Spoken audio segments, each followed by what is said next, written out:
ዝኸበርካ ጀነራል ታደሰ ወረደ ፕሬዝደንት ግዚያዊ ምምሕዳር ትግራይ ዝኸበርካ ዶክተር ደብረጽዮን ገብረ ሚካኤል ኣቦ ወንበር ውድብ ህዝባዊ ወያነ ሓርነት ትግራይ ዝኸበርኩም ብፁዓን ኣቦታት ሊቀ ጳጳሳት ሲኖዶስ ኦርቶዶክስ ትግራይ ተዋህዶ ቤተ ክርስቲያን ትግራይ ክቡር ንብሮኢድ ጎዲፋ መርሃ ኣመሓዳር ርእሰ ኣድባራት ወገዳማት ኣክሱም ጽዮን ስራሕ መካየዲ ሃገረ ስብከት ዞባ ማእከልን ዝኸበርካ ዶክተር ኣጽብሃ ገረዝጊሄር ቢሮ ሓላፊ ቱሪዝም ትግራይ ዝኸበርካ ኣይተ ሽሻይ ግርማይ ዋና ኣመሓዳሪ ዞባ ማእከል ማእከላይ ኮሚቴ ህወሓትን ዝኸበርኩም ሓለፍቲ ውድብን መንግስትን ዝኸበርኩም ኣዘዝቲ ግንባራት ሰራዊት ትግራይ ዝኸበርኩም ሊቃነ ጳጳሳት ዝኸበርኩም መራሕቲ ሃይማኖት ዝኸበርኩም ኣዘዝቲ ኣርምታትን ክቡራትን ሰራዊት ትግራይ ዝኸበርኩም ጉዳኣት ኲናትን ሃርበኛታትን ተጋድልቲ ትግራይ ዝኸበርኩም ኣባላት ጸጥታ ትግራይ ዝኸበርካ ህዝብን ምምሕዳርን ከተማ ኣክሱም ዝኸበርኩም ኣብ ከተማና ትርከቡ ተመዛበልቲ ዞባ ምዕራብ ትግራይ ዝኸበርካ ኣብ መላእ ዓለም ትርከብ ኣማኒ ክርስትና ኦርቶዶክስ ሃይማኖት ዝኸበርኩምን ኣብዚ በዓል ምስታፍ ካብ መላእ ዓለም ተሳተፍኩም ኣጋይሽ ኣቐዲመ ኣብዛ ታሪኻዊትን ጥንታዊትን ዕለት 21 ሕዳር በብዓመቱ ዝኽበር በዓል ሕዳር ጽዮን ምኽባር እንኳዕ ብዳሕና መጻኹም ክብል ይፈቱ።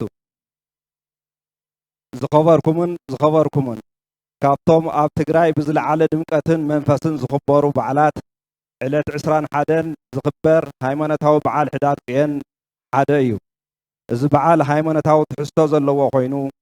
ቁጠባዊ ምንቕቓሕን ማሕበራዊ ምትእስሳርን ብምፍጣር ኣብ ከተማና ጥራሕ ዘይኮነስ ከም ተጋሩ ዓለማዊ ዝምድናها ዘተኣሳስር ድምቀት ተጋሩ ኣጉልሂ ዘርኢ ረዚን መልእኽቲ ዝሓልፈሉ ድሙቕ ክቡር በዓልና እዩ።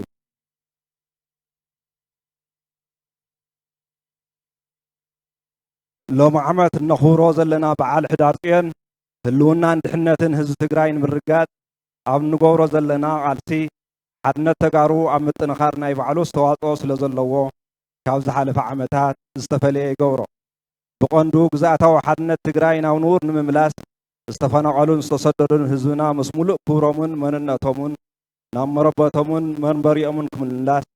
ብኹናት ዝዓነው ቁጠባን ትካላቱን ናብ ሕውየት ስራሕቲ ክትርሑ ኣብ ሰናይ ምምሕዳርን ግልጋሎት ኣዋህባ ትኩረት ዝገበረ ስራሕ ብምስራሕ ሃለዋትን ድሕነትን ትግራይ ተጋሩን ንምርጋጽ ኣብ ምርብራብ ኣብ ንርከበሉ ዘለና እዋን ኮይና ነውዕሎ ዘለና በዓል እዩ። ኣብ ህላወናን ድሕነትናን ገጢምና ዘሎ ክፉእ ግዜ ኣብ ዕላማና መሰረት ዝገበረ ሓድነታዊ ቃልስና ጠናኺርና እስካብ ዝተቃለስና ብፈተና እናተፈተና ክንሰግሮ ከም ዝኾንና ኣሚንና ካብ እግሪ ምጉታት ወፂና ፍጥነትና ብምውሳኽ ዓቕምና ብምእካብ ክንሰግሮ ኣለና ይብል።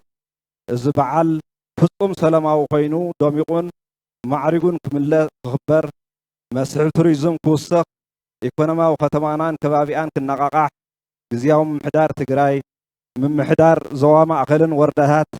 ወረዳታትን ዞባ ማእከል ኣብ ከባቢና ዘለኹም ምምሕዳራትን ዞባታትን ብኣውርኡ ድማ ኣብ ከባቢናን ከባቢ ኣክሱምን ትርከቡ ኣመራርሓን ኣባላትን ሰራዊት ትግራይ በብደረጅኡ ዘለኹም መሓውር ጸጥታን ከተማናን ዞባናን ትግራይ ደረጅኡ ዘለኹም ሚድያታት ትግራይ መሓውርን ካልኦት ናይ ንግድን ቢዝነስን ትካላት እዚ በዓል ከምዚ ኢሉ ደሚቑ ንክሓልፍ ዝገበርኩም ኣስተዋፅኦ ብሹም ህዝብን ምምሕዳርን ከተማ ኣክሱም ከመስግን ይፈቱ። ዝኸበርኩምን ዝኸበርክንን እዚ በዓል ቁጠባ ኣክሱም ከባቢኡን ኣብ ምንቕቓሕ ዓብዪ ታራ ስለ ዝፃወት ንበጻሕቲ ዓዲ ሰብሃፍቲ ተጋሩን ፈተውቲ ተጋሩን በዚ ኣጋጣሚ እዚ ኣብ ናይ ከተማና ልምዓትን ሕውየትን ክትሳተፉ ብክብሪ ንዕድም።